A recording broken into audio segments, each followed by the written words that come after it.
మీ business ఏదైనా మీ ఊర్లో promotion చేయాలంటే అది సుమన్ టీవీతోనే సాధ్యం. ఇప్పుడే సంప్రదించండి.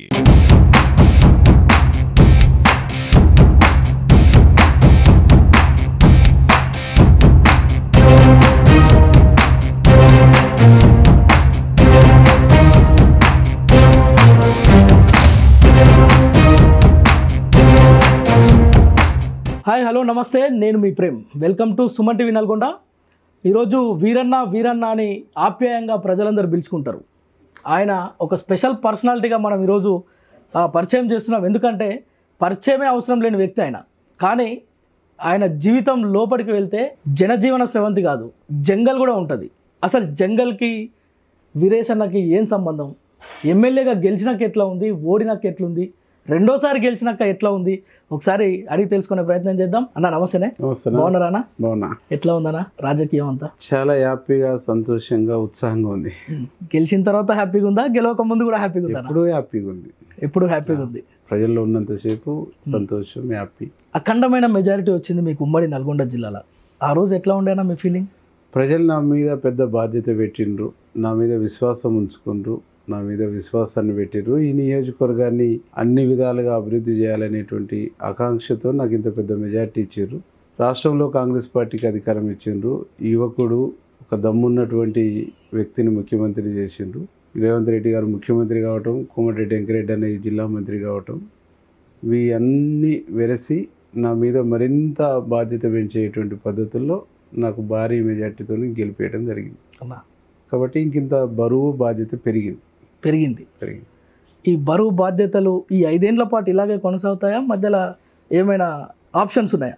శక్తి ఉన్నంత వరకు, చేతనైనంత వరకు, ఈ 5 ఏళ్లే కాదు, నా శక్తి ఉండి ఒప్పుకున్నంత వరకు ఈ బరువు బాధ్యతల్ని ప్రజల పక్షాన, ప్రజల కోసం, ఈ ప్రాంతం కోసం, ఈ ప్రాంత పక్షాన నిత్యం మోస్తూనే ఉంటా. అన్న అసలు ఎందుకు ఈ రాజకీయాల్లోకి రావాల్సి వచ్చిందన్న మీరు? అంటే నాకు ఊహ తెలిసిన కాంచి మా ఊరు ఒక విప్లవోద్యమానికి కేంద్రం, ఆ విప్లవ భావజాలం ఉన్నటువంటి ఊరు. కాబట్టి ఆటోమేటిక్గా రాజకీయాలు అబ్బినాయి, రాజకీయాల వైపు వచ్చేసినాం. విప్లవ రాజకీయాలు, విద్యార్థి సంఘాలు, విప్లవోద్యమం, అటువైపు నుంచి తెలంగాణ ఆకాంక్ష, తెలంగాణ ఉద్యమం, తెలంగాణ ప్రజల మనోభావాలకు అనుగుణంగా టీఆర్ఎస్లోకి రావటం, టీఆర్ఎస్లోకి వచ్చి ఒకసారి ఎమ్మెల్యే అయ్యి, ఆ తర్వాత ఓడిపోయి, వితిన్ ద పార్టీలో అసమానతలు, అవమానాలు, అన్ని రకాల వివక్షతలను ఎదుర్కొని దాని నుంచి బయటకు వచ్చి నాలాంటి వానికి ఒక స్వేచ్ఛాయుతమైన వాతావరణం, ఒక ప్రజాస్వామ్యం ఉండేటువంటి వేదిక అయితేనే కరెక్ట్ అనుకున్నాను. ఆ వేదిక నాకు కాంగ్రెస్ కరెక్ట్ అనిపించింది. కాంగ్రెస్, రాహుల్ గాంధీ నాయకత్వం, ఈ రాష్ట్రంలో రేవంత్ రెడ్డి గారి నాయకత్వం, ఈ జిల్లాలో కోమటిరెడ్డి వెంకరెడ్డి గారు, ఉత్తమ్ కుమార్ రెడ్డి గారు, పెద్దలు జానారెడ్డి గారు, రాజగోపాల్ రెడ్డి గారు, ఇట్లాంటి వాళ్ళతో కలిసి పనిచేసేటువంటి ఒక అవకాశాన్ని తీసుకొని కాంగ్రెస్ పార్టీలోకి రావడం జరిగింది. మాట్లాడుకుందాం మళ్ళా. కాంగ్రెస్ పార్టీ, బీఆర్ఎస్ పార్టీ, వీటన్నిటి గురించి మాట్లాడుకుందాం. ఒక్కసారి మీ చిన్నతనంలోకి వెళ్దాం. ఎక్కడ పుట్టిరు, ఎక్కడ పెరిగిరు, ఏం చదివినరు?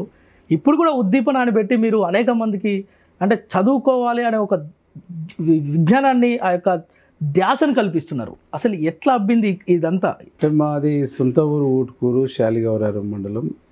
పూర్వము నగరకల్లి కాన్స్టిట్యున్సీలో ఉండేది. డీలిమిటేషన్లో అది తుంగతుర్తి కాన్స్టిట్యున్సీకి పోయింది. నేను పుట్టింది, పెరిగింది, 5th క్లాస్ వరకు చదువుకుంది కూడా ఊటుకూరు గ్రామంలోనే.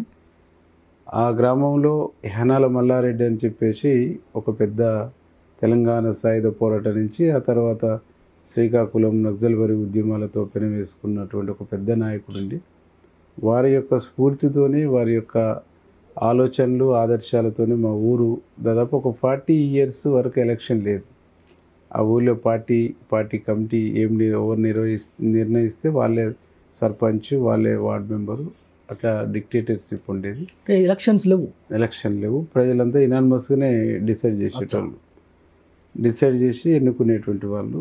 ఆ వాతావరణంలో మాకు విప్లవ రాజకీయాలు, విప్లవ సాహిత్యం, విప్లవ పాటలు, ఇవన్నిటి కూడా మా కుటుంబాలే అవి. కాబట్టి ఆటోమేటిక్గా మేము అటువైపు వెళ్ళటం. విద్యార్థి దశ నుంచి విద్యార్థి రాజకీయాల్లో కూడా పీడీఎస్ నుంచి ఈ డివిజన్ కార్యదర్శి, జిల్లా కమిటీ, జిల్లా కార్యదర్శి, రాష్ట్ర కమిటీ, రాష్ట్ర కార్యదర్శి వరకు వెళ్ళి, ఆ తర్వాత ఫర్దర్ ప్రజా ఉద్యమాల్లో కూడా, నక్సలైట్ ఉద్యమాల్లో కూడా పాల్గొన్నాం.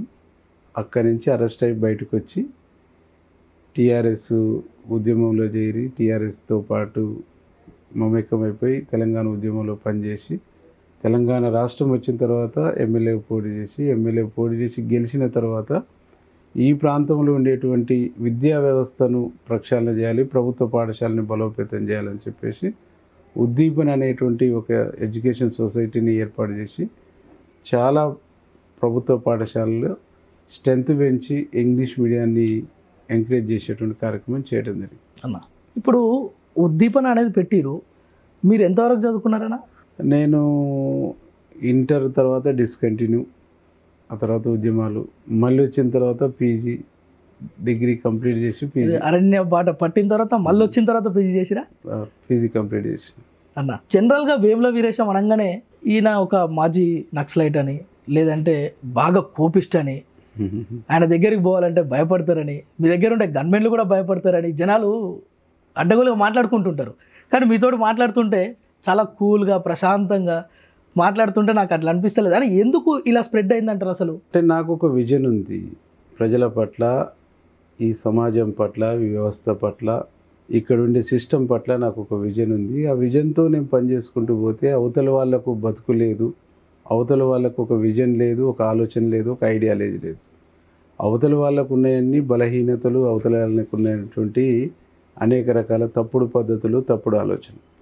ఎప్పుడైతే తప్పుడు పద్ధతులు, తప్పుడు ఆలోచనలు, బలహీనతలు ఉండేటువంటి వ్యక్తులకు సమాజం నుంచి యాక్సెప్ట్ రానప్పుడు యువతల వ్యక్తిని బదనం చేసి యువతల వ్యక్తి పైన బురద జల్లేటువంటి ఒక కార్యక్రమాన్ని చేస్తారు. ఆ బురద జల్లే కార్యక్రమమే నేను గెలిచిన నాటి నుంచి మళ్ళీ ఓడిపోయి మళ్ళీ గెలిచేంత వరకు కూడా అదే బురద జల్లే కార్యక్రమం చేశారు.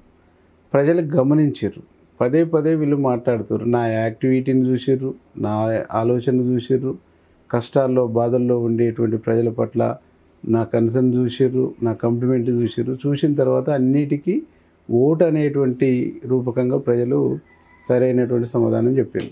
కేవలం మీ మీద బురద జల్లే ప్రయత్నం అంతే. 100%. 100 కాదు, 200 కాదుగా 1,00,000%. మళ్ళొక్కసారి అడుగుతున్నా, వేముల వీరేశం అనే అతనికి కోపం లేదా? కోపము అస్సలు లేదు. దేని మీద కోపం ఉంటుంది? అన్యాయం మీద కోపం ఉంటుంది. ఒక దుర్మార్గం చేస్తే దుర్మార్గం మీద కోపం ఉంటుంది. ఒక ఘోరమైనటువంటి తప్పులు చేస్తే తప్పుల మీద ద్వేషించేటువంటి కోపం ఉంటుంది. వ్యక్తిగతంగా ఎవరికో అహం చేసేటువంటి కోపం ఉండదు. ఒక పేదవాళ్ళని, ఒక అభాగ్యుల్ని, ఒక అనార్థుల్ని, ఒక దారిద్ర్య రేఖకు దిగువ ఉన్నటువంటి వాళ్ళని మోసం చేస్తున్నప్పుడు, వాళ్ళ జీవితాలతో వాడుకుంటున్నప్పుడు, వాళ్ళ కుటుంబాన్ని కూల్స్తున్నప్పుడు కోపం ఉంటుంది, ఆవేశం ఉంటుంది, బాధ ఉంటుంది. అంతే తప్ప వ్యక్తిగతంగా పుట్టుకతోనే కోపంతో ఏ వ్యక్తి కూడా పుట్టడు. పరిస్థితులు, అక్కడ ఉండేటువంటి వాతావరణం, అక్కడ ఉండేటువంటి సమస్యలు అనేటువంటి మనిషిని టెంప్ట్ చేస్తాయి. 100%.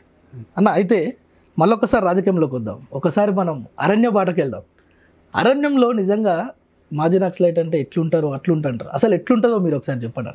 అంటే అరణ్యంలో ఉండేటువంటి వాళ్ళైనా, అక్కడి నుంచి బయటకు వచ్చేటువంటి వాళ్ళైనా, ఎవరైనా తనదైన శైలిలో ప్రజల కోసము, సమాజం కోసము తోడ్పాటు ఇచ్చేటువంటి ఒక ఆలోచన ఉంటుంది. కానీ మాజీ నక్సలైట్లు కూడా మనుషులే. కానీ మాజీ నక్సలైట్లు అంటే ఇట్లా అట్లా అని ఎవరో ఒకరిద్దరిని పోలీసు వాళ్ళ ప్రోత్సాహంతో బయట తప్పులు చేసినటువంటి వాళ్ళను, బయట నేరాలు చేసినటువంటి వాళ్ళను, బయట అనేక రకాల తప్పుడు ఆలోచనలు, తప్పుడు ఐడియాలజీతో వెళ్ళినటువంటి వాళ్ళను భూతద్దంలో చూయించేసి వీళ్ళంతా ఇట్లనే ఉంటారు అనేటువంటిది చాలా దుర్మార్గమైనటువంటి ఆలోచన, తప్పుడు ఆలోచన. ఏ కమిట్మెంట్తోనైతే విప్లవోద్యమము అడవుల్లోకి వెళ్ళి ప్రజల పక్షాన, ప్రజల కోసం ప్రాణత్యాగం చేయడానికైతే పనిచేస్తారో, అక్కడి నుంచి కొంతమంది ఎవరు బయటకు వచ్చినా చేతగాకనో, రాజకీయంగా ఏదో ఒక రకంగా డిఫర్ అయ్యో, లేదు ఇక వద్దు అనుకునేటువంటి పద్ధతిలో బయటకు వస్తారు. మనం విప్లవోద్యమాన్ని వదిలిపెట్టి నేను బయటకు వచ్చిన అనుకో, నాకు చేత కాకుండానే బయటకు వచ్చేసిన. చేత కాకుండా బయటకు వచ్చినటువంటి వాళ్ళం ఆ ఉద్యమం ఇట్లుంటుంది అట్లుంటుంది అని మాట్లాడటం అంటేనే తల్లిపాలు తాగి తల్లిరమ్మును గుద్దినట్టయితే తప్ప ఇంకోటి కాదు. బట్ బయటకు వచ్చిన ప్రతి వాళ్ళు కూడా నేరస్తులు అనుకోవడం కూడా పెద్ద తప్పు. 100% కాదు, 100 కాదు కదా, 1,00,000% కాదు. ఏ ఒక్కరో ఇద్దరో తప్పులు చేసిందంటే కూడా వాళ్ళతో తప్పులు చేపించినటువంటి వ్యక్తులు కూడా రాజ్యంలో భాగమైనటువంటి వాళ్ళే, పోలీస్ వ్యవస్థలో భాగమైనటువంటి వాళ్ళని. పుట్టుకతో ఎవరు నేరస్తులు గారు. పుట్టుకతో ఎవరు దుర్మార్గమైనటువంటి అంశాలకు ఒడిగట్టు. అటువైపు డ్రైవ్ చేసి అటువైపు వాళ్ళని నెట్టివేసి దాన్ని భూతద్దంలో చూపించి మొత్తం విప్లవోద్యమానికి విప్లవోద్యమంలో పనిచేసినటువంటి వాళ్ళకి మచ్చ తెచ్చేటువంటి ఒక దుర్మార్గమైనటువంటి ఆలోచనతోనే అవన్నీ పుట్టుకొచ్చినాయి తప్ప యాక్చువల్గా కమిట్మెంట్తో క్రమశిక్షణ పనిచేసినటువంటి వాళ్ళు విప్లవోద్యమం నుంచి బయటకు వచ్చిన తర్వాత తన దైనందిన జీవితంలో కూడా అదే కమిట్మెంట్ అదే క్రమశిక్షణతో తన నచ్చిన పని తను తోచిన పని చేసుకుంటూ వాళ్ళ జీవితాన్ని వాళ్ళు గడుపుతున్నటువంటి వాళ్ళు వందలాది మంది వేలాది మంది ఉన్నారు. వాళ్ళ సిన్సియారిటీని దేంతో కొలుద్దాం? కొలవలేం కదా, నిజంగా కొలవలేమా? అస్సలు కొలవలేం కదా. కానీ ఎందుకు వాళ్ళ మీద నెగిటివ్గా బాగా ప్రచారం జరుగుతుంది? ఈ రాష్ట్రంలోనే కాదు ఇతర రాష్ట్రాల్లో ఇప్పుడు కూడా చూస్తున్నాం, అనేక రాష్ట్రాలలో జరుగుతుంది ఇప్పటికి కూడా మరణకాండ. ఈ దేశంలో ఉండేటువంటి సంపద అంటే నేను చెప్పింది కాదు, ఫ్రెంచ్ నుంచి కానీ ఫ్రాన్స్ దేశాల నుంచి జరిగినటువంటి ఒక ఎకనామిక్ సర్వేలో రీసెర్చ్లో ఈ దేశంలో ఉండేటువంటి సంపద 40% 1% వ్యక్తుల కాడ ఉన్నది. ఓకే, ఇంకొక కిందికి దిగువకు వచ్చేసి ఇంకొక 10% పోతే 50% వాళ్ళ చేతుల్లోనే ఉంది. ఇంకా కొంచెం కిందికి దిగితే 60% ఉన్నది. మిగతా పార్టీ అనేటువంటిది 60-70% ఉండేటువంటి ప్రజల కాడ ఉన్నది. నీకు దాంట్లో 6-7% అనేటువంటిది 40% ఎబోవ్ పబ్లిక్ కాడనే 6-7% సంపద ఉన్నది. అంటే ఈ సంపదలో ఉండేటువంటి అసమానతలు, ఈ సంపదలో ఉండేటువంటి లోపాల్ని, ఈ సంపద పోగైతున్నటువంటి తీరును, శ్రమ దోపిడిని, శ్రమ విలువల్ని, వారి యొక్క దోపిడీ రూపాల్ని ప్రజలకు చెప్పి ప్రజలకు ఎడ్యుకేట్ చేసి ఈ వ్యవస్థ పట్ల, వ్యవస్థలో ఉండేటువంటి ఈ దోపిడీ రూపాల పట్ల, దోపిడీ స్వభావం పట్ల, రాజ్యం యొక్క స్వభావం పట్ల ఎడ్యుకేట్ చేసేటువంటి సంస్థలు, చైతన్యం చేసేటువంటి సంస్థలు, ఉద్యమాలు నిర్మించేటువంటి సంస్థలు విప్లవ సంస్థలు, విప్లవ ప్రజా సంఘాలు. కాబట్టి ఈ సజీవంగా బతికుంటే, సజీవంగా ఉంటే ఈ అన్నిటి మీద ప్రజలని చైతన్యం చేస్తారు, ప్రజల్ని ఎడ్యుకేట్ చేస్తారు, ప్రజలు ప్రశ్నిస్తారు, ప్రజలు తిరుగుబాటు చేస్తారు. ప్రజల నుంచి తిరుగుబాటు రావద్దు, ప్రజల నుంచి ప్రశ్న రావద్దు, ప్రజలు సంఘటితం కావద్దు, ప్రజలు ఆలోచించొద్దంటే వీటికి రకరకాల ముద్రలేసి రకరకాల పేర్లు పెట్టేసి అణిచివేయటము, ఎన్కౌంటర్లు చేయటము, నిర్బంధించటము, నిర్బంధాలు ప్రయోగించటము, రకరకాల కొత్త చట్టాలను తీసుకొచ్చేసి దుర్మార్గమైనటువంటి పద్ధతుల్లో రక్తపాతం సృష్టించేటువంటి కార్యక్రమం చేస్తారు. అదే జరుగుతుంది. అయితే ఈ అరణ్యానికి సంబంధించిన అంశంలో మీరు ఎప్పుడైనా ఇలాంటి కౌంటర్లు, ఎన్కౌంటర్లు, దాచిపెట్టడాలు ఇలాంటి వాటికి ఏమైనా గురైన సందర్భాలు ఉన్నాయా? అప్పుడు మీ ఫీలింగ్స్ ఏంటి అసలు? నేను విప్లవోద్యమం నుంచి బయటకు వచ్చేసి దాదాపు 15 సంవత్సరాల పై చిలుక అవుతుంది. కాబట్టి నేను దాంట్లో లేని కాబట్టి అది ఎట్లుంటుంది ఏంది అని మాట్లాడడం కూడా కరెక్ట్ కాదు. నేను లేని ఉద్యమంలో, నేను దూరమైనటువంటి ఉద్యమంలో, నేను పక్కకు జరిగినటువంటి భావాలని, పక్కకు జరిగినటువంటి నిర్మాణాల గురించి మాట్లాడటం అంటే అది క్షమించరాని నేరంగా నేను ఫీల్ అవుతాను. కాబట్టి దాని లోపలికి వెళ్ళి నేను ఎప్పుడు కూడా డిస్కషన్ చేయను. ఓకే, నా లైఫ్, నా రాజకీయ జీవితం అనేటువంటిది కాంగ్రెస్ పార్టీతో ముడిపడి ఉన్నది ఈరోజు. కాబట్టి కాంగ్రెస్ వేదిక, కాంగ్రెస్ రాజకీయాలు, కాంగ్రెస్ వేదిక నుంచి ఈ దేశాన్ని, ఈ రాష్ట్రాన్ని, ఈ ప్రాంతాన్ని, ఈ ప్రాంత ప్రజల జీవితాలను మాట్లాడుతూ తప్ప అదర్ దెన్ అయితే నేను డిస్కషన్ చేయను. రైట్ అన్న. రాజకీయాల్లోకి వచ్చినాక 2014లో మీరు బీఆర్ఎస్లో ఒక మనం చెప్పుకోవాలంటే కరెక్ట్గా టీఆర్ఎస్లో ఒక గట్టి మూలరాయి లాంటి వాళ్ళు మీరు. కానీ ఎందుకు అలాంటి పార్టీని వీడాల్సి వచ్చింది అంటే ఏం చెప్తారు మీరు? నేను ఆ పార్టీని వీడవలసినటువంటి పరిస్థితి రాలే. నన్ను ఆ పార్టీ కాపాడుకోలేకపోయింది, నన్ను ఆ పార్టీ నిలబెట్టుకోలేకపోయింది, నన్ను ఆ పార్టీలో కొనసాగించుకోలేకపోయింది. ఎందుకు అని అంటే ఆ పార్టీలో వచ్చినటువంటి ఒక అహంకారపూరితమైనటువంటి ధోరణులు, ఎవరిని లెక్క చేయనటువంటి తీరు, బట్ మా బొమ్మతోని, మా ఫోటోలతోనే ఏ వ్యక్తి అయినా గెలుస్తాడనేటువంటి ఒక అహంకారపూరితమైనటువంటి ధోరణిలోకి వాళ్ళు వెళ్ళినప్పుడు నేను ఇక్కడ ఓడిపోయినాను. ఓడిపోవడం కూడా అది ట్రక్కు గురితో ఓడిపోయినామని చెప్పేసి పార్టీ రివ్యూలు, పార్టీ వేదికలలో ఆ పెద్దలే మాట్లాడినటువంటి పెద్దలు అవతల గెలిచినటువంటి వ్యక్తిని ఈ పార్టీలోకి తీసుకున్న తర్వాత నాకు సభ్యత్వం ఇవ్వలేదు. ఒక్కసారి కాదు, 2 సార్లు కూడా నాకు పార్టీ మెంబర్షిప్ ఇవ్వలేదు. పార్టీ మెంబర్షిప్ ఇవ్వకపోగా నా గన్మెన్ని తీసేసారు. నా గన్మెన్ని తీసేయటంతో పాటుగా నాతో పాటు పనిచేసినటువంటి, నాతో పాటు కలిసి ఉన్నటువంటి వందలాది మందిని వేధించారు, కేసులు పెట్టారు. నా మీద కూడా ఒక 5-6 కేసులు పెట్టారు. ఇవన్నీ జరుగుతున్న వితిందా పార్టీలో, వితిందా నిర్మాణంలో ఇవాళ కాకుంటే రేపు, రేపు కాకుంటే ఎల్లుండి, ఈ సంవత్సరం కాకుంటే నెక్స్ట్ సంవత్సరం అయినా రియలైజ్ అవుతారు, డిస్కషన్ చేస్తారు. ఆ డిస్కషన్లో తప్పుల్ని బేరీజ్ చేసేసుకొని మళ్ళీ మమ్మల్ని పార్టీలో కంటిన్యూ చేసుకుంటారు అనేటువంటి ఆలోచన చేసినాం. కానీ వాళ్ళు కంటిన్యూ చేసుకోకపోగా కనీసం కలవడానికి ఇష్టపడలేదు, మమ్మల్ని మనుషులుగా కూడా చూడనటువంటి పరిస్థితులు ఉంది. నువ్వు పిడికెడ ఆత్మగౌరవం కోసం బతుకుతాం ఎవరైనా. మనిషికి ఏమి ఇచ్చినా ఇవ్వకపోయినా మనిషి ఆత్మాభిమానం, ఆత్మగౌరవం దెబ్బతింటే ఆ మనిషి బతికి వేస్ట్ అనేటువంటిది నాకున్నటువంటి వ్యక్తిగత అభిప్రాయం. మా ఆత్మగౌరవం మీద, ఆత్మాభిమానం మీదనే దెబ్బ కొట్టి మానవ సంబంధాన్ని వ్యాపార సంబంధాలుగా చూసి, అవసరాల సంబంధాలుగా చూసి మనిషిని మనిషిలాగా చూడనటువంటి ఆ రాజకీయ పార్టీల్లో ఉండాలన్నా బయటికి రావాలన్నా నువ్వే చెప్పు. అంటే ఎందుకు నేను అడిగేది అదే క్వశ్చన్, ఎందుకు అంతటి పరిస్థితి వచ్చింది? మీరు ఒక మాజీ ఎమ్మెల్యేనే, ఆ పిడికెడు మంది ఏదైతే ఆత్మగౌరవం కోసం మేము పిడికెడు మంది ఉన్నామని కేసీఆర్ చెప్పిండో ఆ పిడికెల్లో మీరు కూడా ఉన్నారు. అంటే అహంకారం అనేటువంటిది అంత పైకి ఎక్కింది. అంటే మేము లేకుంటే వీళ్ళు లేరు, మేము లేకుంటే వీళ్ళు లేరు. ఒకసారి ఓడిపోయిండు అని అంటే మనం కూరలో కరేపాకు తాలింపులు వేసిన తర్వాత తీసి పక్కకేస్తాం కదా. వీరేశం అవసరం తీరిన తర్వాత వీరేశం పదవి ఉండి వీరేశంతో పని ఉంటేనే ఒక రకంగా ఉంటారు. వీరేశం కాడ పదవి లేదు, ఆ పదవి ఉన్నటువంటి వాళ్ళు వచ్చి మాకాడ ఉన్నారు, ఉంటే మాకాడ చచ్చినట్టు పడి ఉంటారు. లేకుంటే అవతల పోయి కూడా వీళ్ళు చేసేది ఏం లేదు కదా.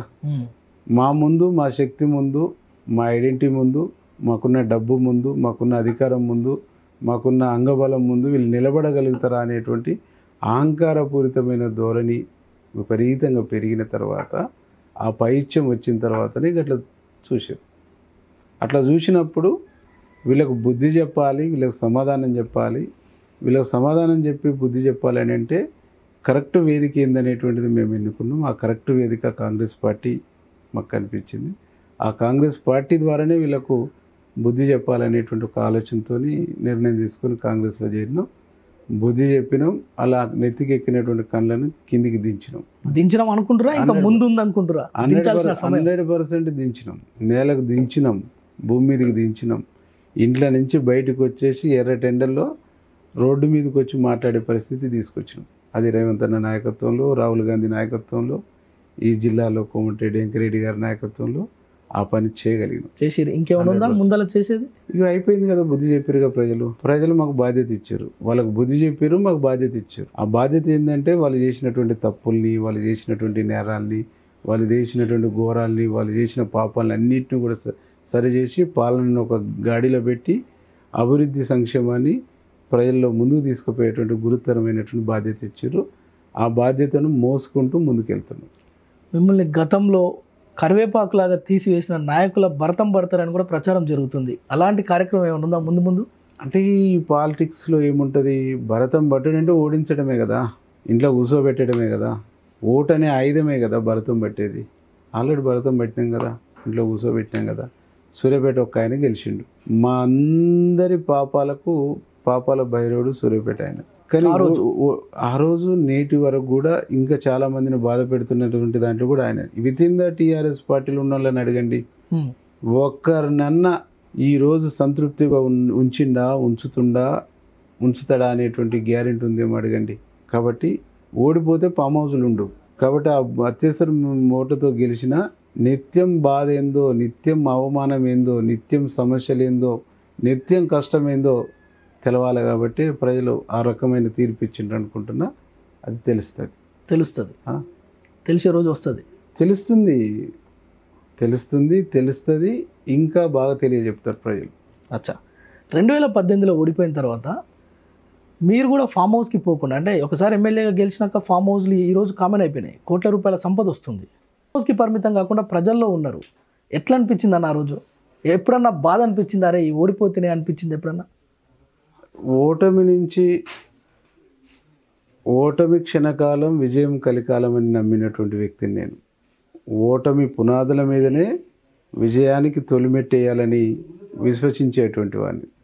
కాబట్టి ఓటమైనా గెలుపైనా బాధ్యతను నా మీద వేసుకొని, బాధ్యతను నా మీద ఉంచుకొని, నన్ను నమ్ముకున్న ప్రజలు, నన్ను నమ్మి నాతో నడిచినటువంటి కార్యకర్తలు, నాయకులు, వీళ్ళందరినీ కాపాడుకుంటూ, వీళ్ళందరికీ మనోధైర్యాన్ని ఇస్తూ ముందుకు పోవాలనేటువంటి సంకల్పంతో నేను ఓడిపోయిన మరుక్షణము ఆ రోజే ఓటమిని నేను స్వీకరిస్తున్నాను, దీనికి నేనే బాధ్యుణ్ణి, నేనే బాధ్యత ఇస్తాను అని, నేనే బాధ్యత తీసుకుంటానని చెప్పేసి ఆ రోజు మీడియా ముందు డిక్లేర్ చేసినాను. అదే బాధ్యతను తీసుకొని ఏదైతే ఓటమిని చవిచూసినామో దాన్ని విజయ తీరాలకు చేర్చేంత వరకు కూడా నేను, నాతో ఉన్న నాయకత్వం, నాతో ఉండే కేడరు, నన్ను నమ్ముకున్నటువంటి ప్రజలు విస్మరించకుండా ముందుకు వచ్చేసాం. అన్న చాలామంది ప్రజలు అంటుంటారు మీ నియోజకవర్గంలో, అన్న ప్రాణాలను లెక్క చేయడు, కరోనా సమయంలో ఎంతోమంది చావులను ఆయన తోబుట్టులాగా చేసిండు అని అంటారు. ఏందంత తెగింపేంది?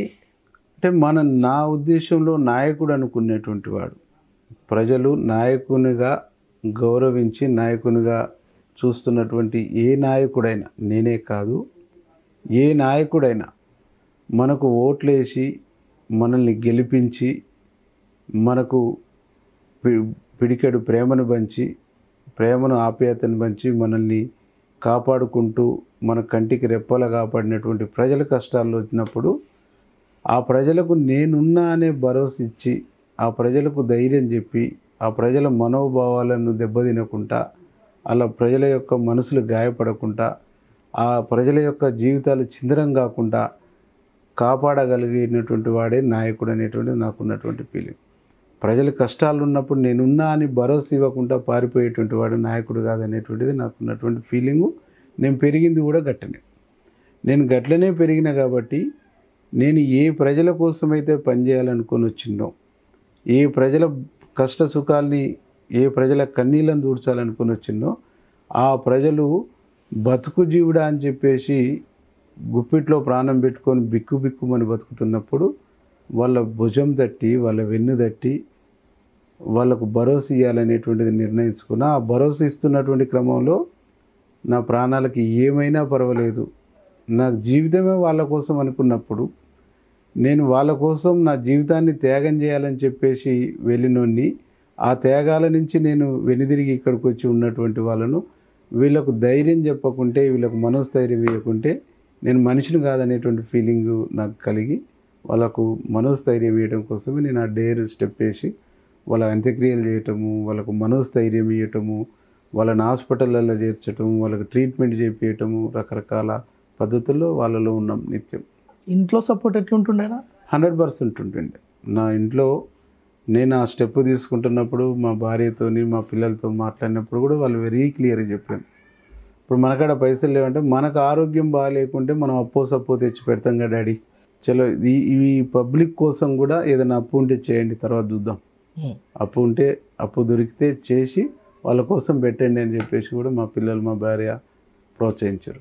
నేను ఆ కరోనాలో తిరుగుతున్నప్పుడు మా భార్య పిల్లలతో పాటుగా ఈ బజార్లో ఉండేటువంటి వాళ్ళు, ఇంకా అవతల సాయి, గణేష్, వీరేష్, ఆ పిల్లలందరూ ఉంటారు, మా పిఏ సాయి, వీళ్ళందరూ ఉంటారు.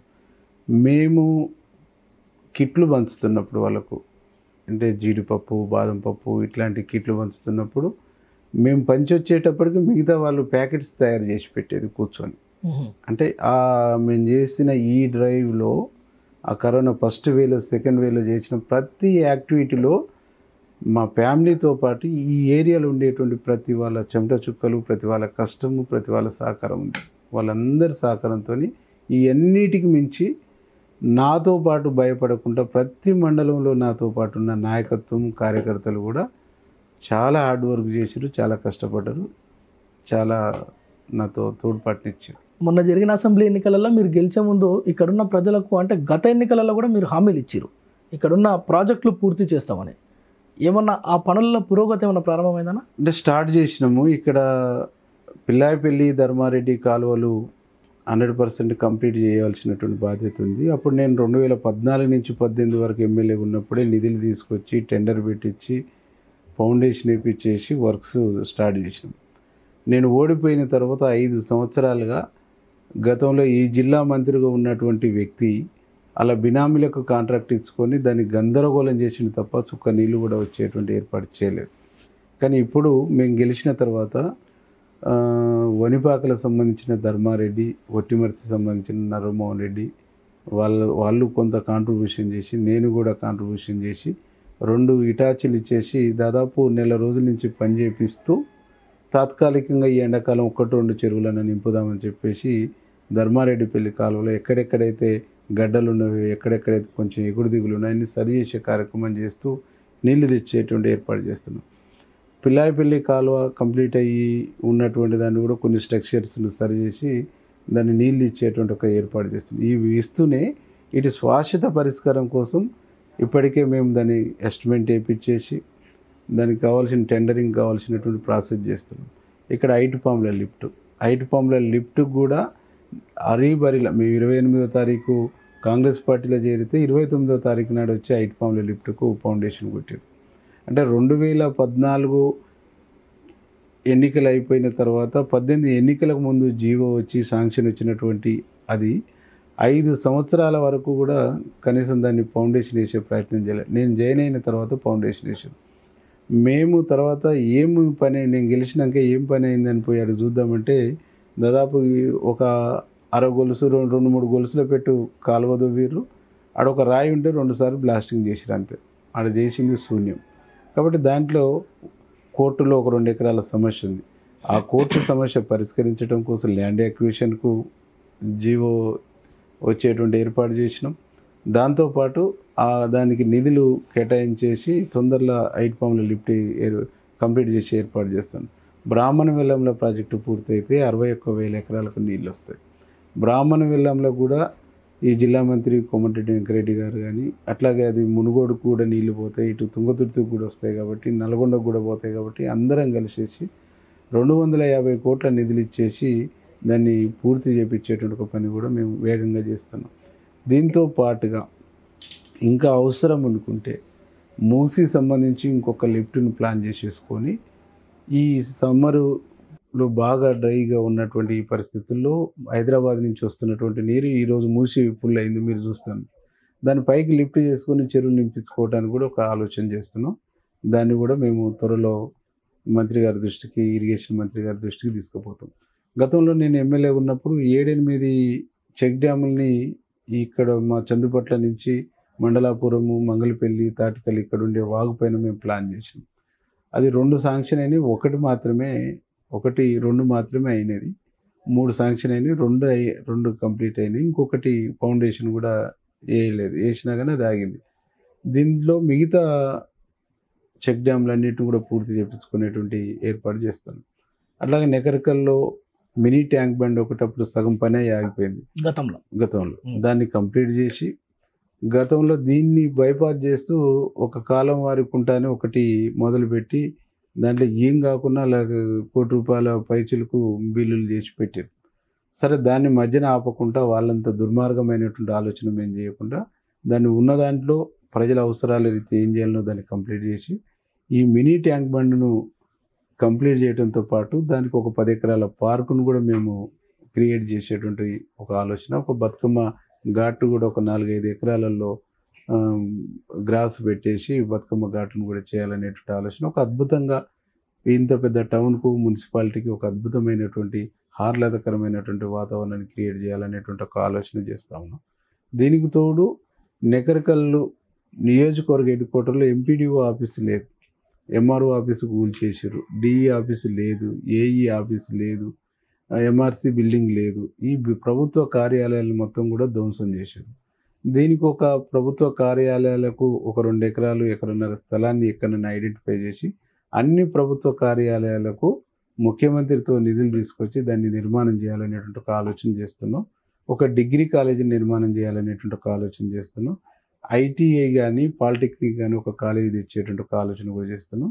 అంటే మొత్తంగా గడిచిన 5 సంవత్సరాలలో ఎన్ఆర్ఈజిఎస్లో వచ్చిన సీసీ రోడ్లు, ఇంకేదన్నా గ్రాంట్స్లో వచ్చిన సీసీ రోడ్లు తప్ప దీర్ఘకాలిక సమస్యలు ఏ ఒక్కటి కూడా ఈ నియోజకవర్గంలో పరిష్కరించినటువంటి దాఖలాలు లేవు. ఆ వైపుగా పని జరగలేదు.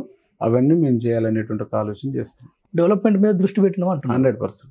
కానీ ఏదైతే కాంగ్రెస్ ప్రభుత్వం ఈ రాష్ట్రంలో అధికారంలోకి వచ్చిందో ప్రకృతి కూడా వీరికి సహకరించట్లేదు, రాష్ట్రంలో కరువు వచ్చిందని బీఆర్ఎస్ నేతలు విపరీతమైన ఆరోపణలు చేస్తున్నారు. దీనికి మీరు ఎలా స్పందిస్తారు? అది తలాతోకలేనటువంటి ఆరోపణ.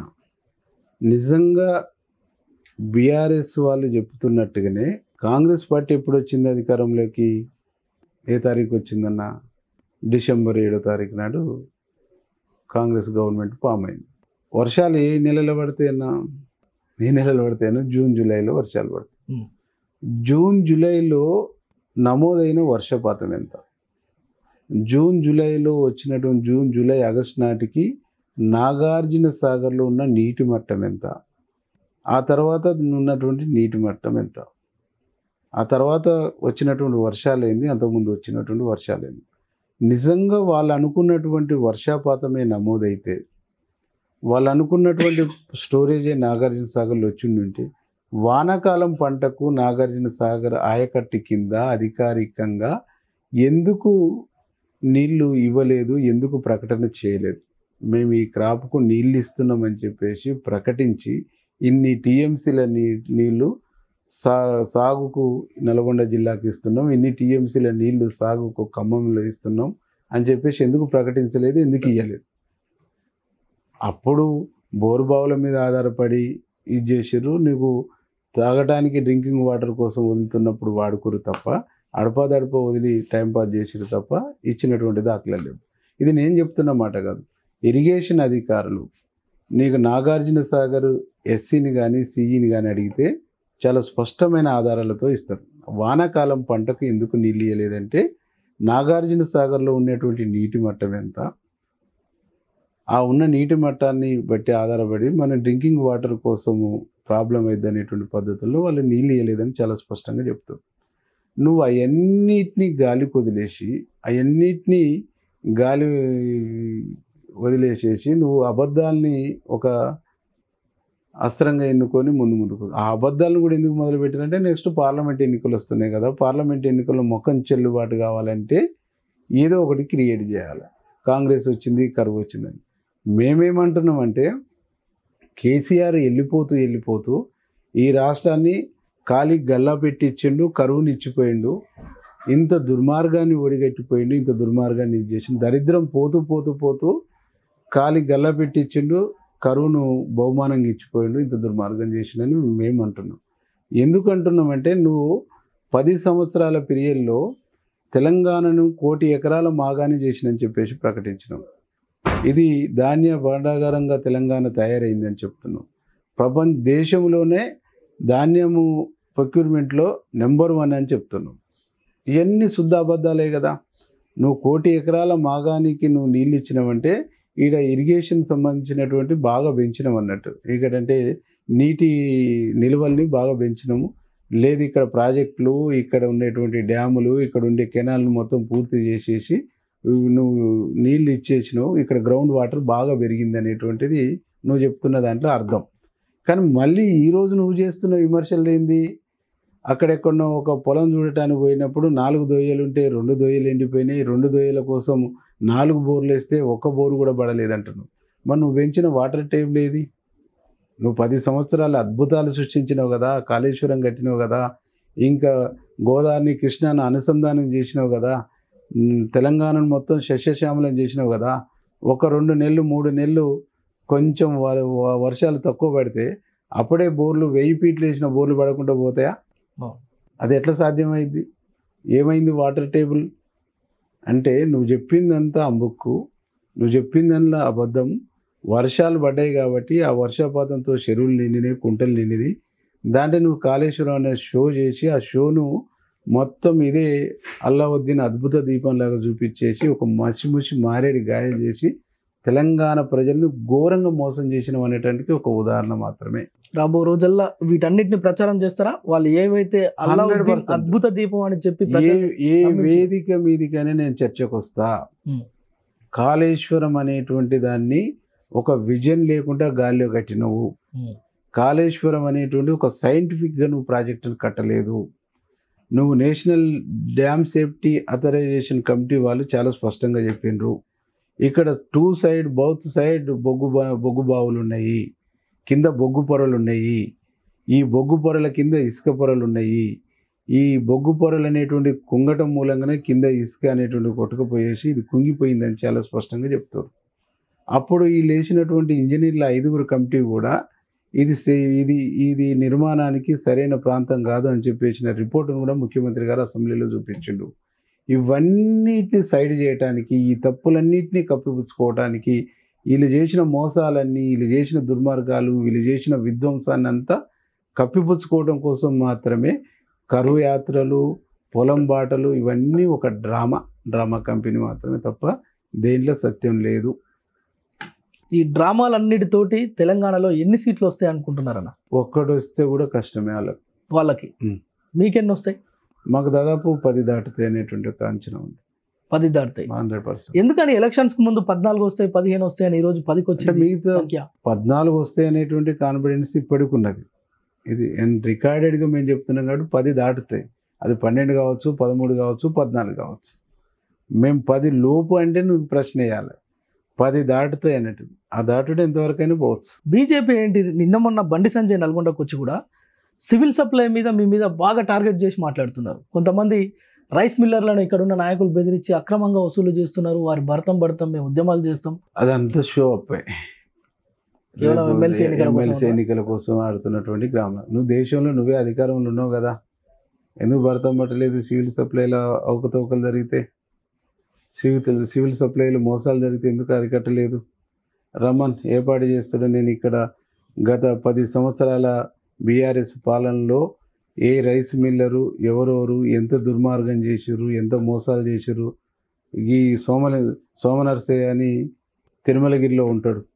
ఎన్ని వందల కోట్ల బాకీ ఉంది. కోదాల్లో ఒక ఆయన సత్యమ ఒక ఆయన ఉంటాడు. ఆయన ఎన్ని వందల కోట్ల బాకీలు ఉన్నారో నేను డేటా ఇస్తా, సంజయ్ కావాలంటే యాక్షన్ తీసుకోమని. ఇప్పుడు మా ప్రభుత్వం వచ్చిన తర్వాత ఈ అన్నిటినీ కూడా ఒక సక్రమమైన మార్గంలో, నువ్వు అక్రమ మార్గంలో తరలిపోతున్నటువంటి రేషన్ బియ్యం దందాను పట్టుకునేటువంటి ఒక కార్యక్రమం చేస్తూ ఉంటాం.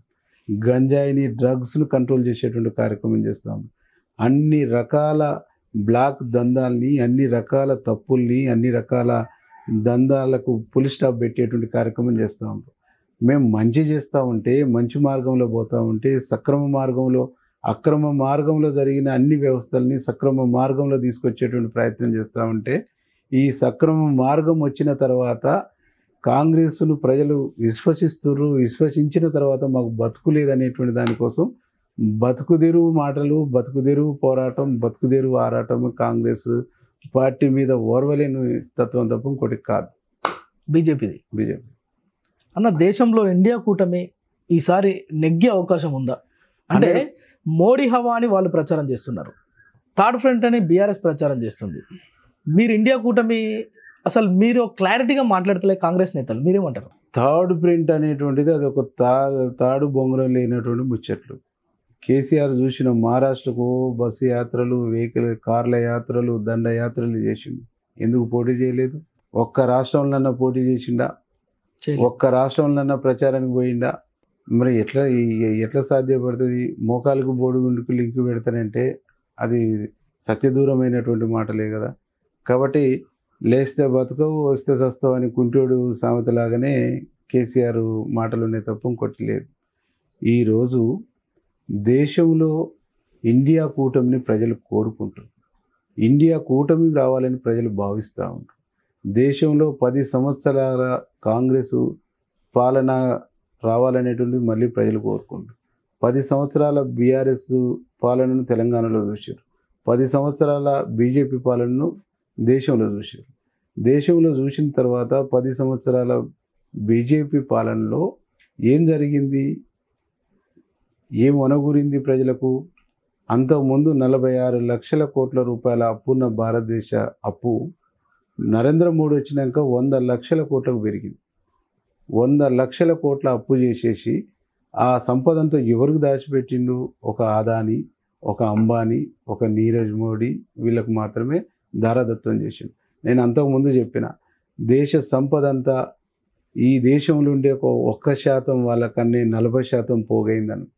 ఆ 40% పోగయ్యేటువంటి ప్రయత్నం పని మాత్రమే నరేంద్ర మోడీ చేసినటువంటి సత్యాన్ని, ఈయన చేసిన తప్పుల్ని, ఈయన చేసినటువంటి అనేక రకాల మోసాల్ని, అనేక మోసపూరితమైనటువంటి వాగ్దానాల్ని ఈ దేశంలో ఉండేటువంటి ఆలోచన పరులు, ఈ దేశంలో చదువుకున్నటువంటి వాళ్ళు, ఈ దేశంలో విద్యావంతులు, ఈ దేశంలో కార్మికులు, ఈ దేశంలో దళితులు, ఈ దేశంలో బహుజనులు, ఈ దేశంలో ఐడియాలజీ ఉన్న ప్రతి ఒక్కరు కూడా 10 సంవత్సరాల బీజేపీ పాలనలో ఈ దేశానికి జరిగింది ఏంది అని ప్రశ్నించుకుంటే అనేటువంటిది మా రేవంత్ రెడ్డి అన్న చెప్పినట్టు గాడిద గుడ్డు మాత్రమే తప్ప ఇంకోటి లేదు. ఈ దేశంలో పీడిత పాడిత ప్రజల కోసం, కూలీల కోసం, అణగారిన వర్గాల కోసం ఉపాధి హామీ పథకాన్ని పెట్టింది కాంగ్రెస్ పార్టీ. 100 రోజుల పని దినాలను కల్పించింది కాంగ్రెస్ పార్టీ. బ్యాంకులను జాతీయం చేసింది కాంగ్రెస్ పార్టీ. అభరణాలు రద్దు చేసింది కాంగ్రెస్ పార్టీ. నరేంద్ర మోడీ వచ్చినాక ఏం చేసిండు? ఆదాన్ని పెంచిండు, నీరజ్ మోడీని తయారు చేసిండు, కింగ్ ఫిషర్ యజమాని పారిపోవటాన్ని చేసిండు. దాదాపు లక్షల కోట్ల రూపాయలు బడా పారిశ్రామికవేత్తల యొక్క అప్పుల్ని రద్దు చేసిండు. కానీ పేదవాడికి చేసింది ఏముంది? పేదవాడికి వనగూరింది ఏముంది? నిరుద్యోగులకు ఉద్యోగాలు వచ్చినాయా? దళితులకు ఏమన్నా మేలు జరిగిందా? బీసీలకు ఏమన్నా మేలు జరిగిందా? మైనార్టీలకు ఏమైనా మేలు జరిగిందా? అగ్రవర్ణాల్లో ఉండేటువంటి పేదవాళ్ళకి ఏమైనా మేలు జరిగిందా? వ్యాపార వర్గాలకు ఏమైనా వ్యాపారాలు అభివృద్ధి అయినా? ఈ దేశము వ్యవసాయక దేశం, వెనుకబడినటువంటి దేశం. వ్యవసాయక దేశం, వెనుకబడినటువంటి దేశమైనటువంటి భారతదేశం వ్యవసాయ రంగం సంక్షోభంలో ఉన్నంతకాలం ఈ దేశంలో సంక్షోభంలో ఉంటుందని చెప్పేసి వ్యవసాయ శాఖ శాస్త్రవేత్తలు అనేక మంది చెప్తారు. వ్యవసాయ రంగ సంక్షోభం నుంచి బయటపడేసి వ్యవసాయ రంగాన్ని అభివృద్ధి పదంలో తీసుకుపోయేటువంటి ప్రయత్నం ఏమైనా చేసిందా?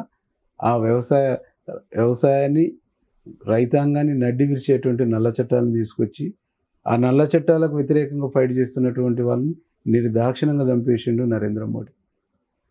ఆ రోజు గుజరాత్ ముఖ్యమంత్రిగా ఉన్నప్పుడు గుజరాత్ నరమేధం, ఈ దేశ ప్రధానమంత్రి అయిన తర్వాత మణిపూర్ నరమేధం.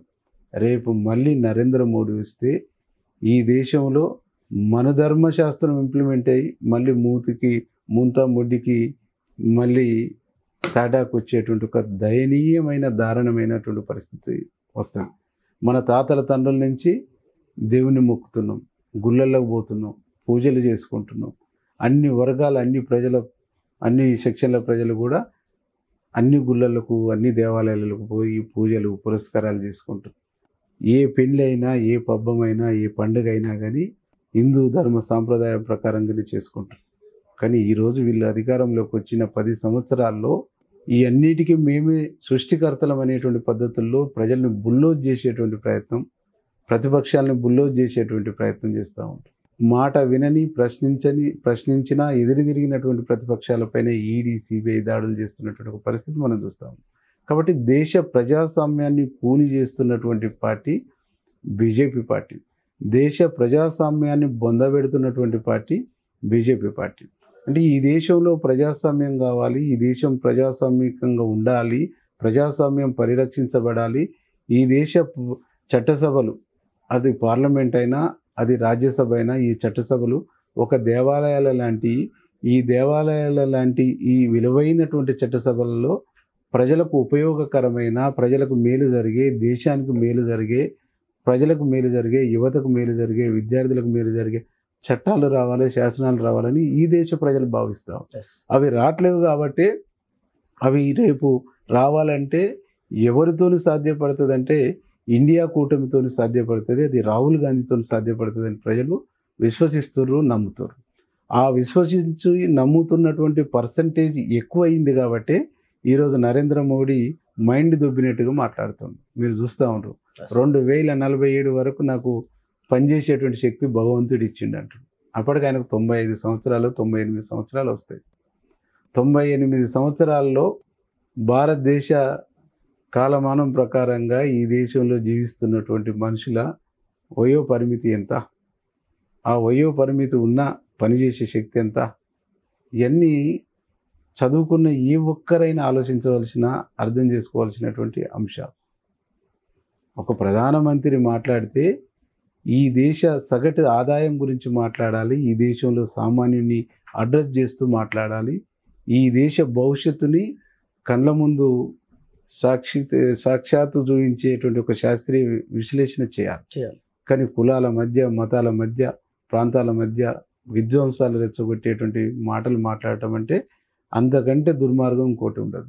రాహుల్ గాంధీ మాట్లాడితే అర్బన్ నక్సలైట్ మాట్లాడినట్టు ఉంటుంది, రాహుల్ గాంధీ మాట్లాడితే మావోయిస్టుల మాటల్లాగా ఉంటుంది అంటేనే రాహుల్ గాంధీ ఎంత రియల్గా మాట్లాడుతుండ్రు, ఎంత ప్రజల కోణంలో మాట్లాడుతుండ్రు, ఎంత ప్రజల కష్ట సుఖాల్ని ఇక్కడ వేదికల మీద ప్రస్తావిస్తుండ్రు అనేటువంటిది తనే స్వయంగా ఒప్పుకుంటుంది. ఈ దేశంలో మావోయిస్టులైనా, ఈ దేశంలో నక్సలైట్లైనా, ఈ దేశంలో ప్రజాస్వామికవాదులైనా ప్రజల సమస్యల పట్ల, ప్రజల దైనందినటువంటి సమస్యల పరిష్కారానికి ఒక శాస్త్రీయమైన విశ్లేషణ చేస్తారు. ఈరోజు రాహుల్ గాంధీ గారు ఆ శాస్త్రీయమైన విశ్లేషణ చేయటం ఆయనకు అర్బన్ నక్సలైట్గా కనిపిస్తుంది. అంటే ఎంత భయంలో నరేంద్ర మోడీ ఉండనేటువంటిది ఇదే ఒక ఉదాహరణ. కాబట్టి ఇవన్నీ వెరసి ఈ దేశంలో ఇండియా కూటమి అధికారంలోకి వస్తుంది అనడానికి అదే ఉదాహరణ.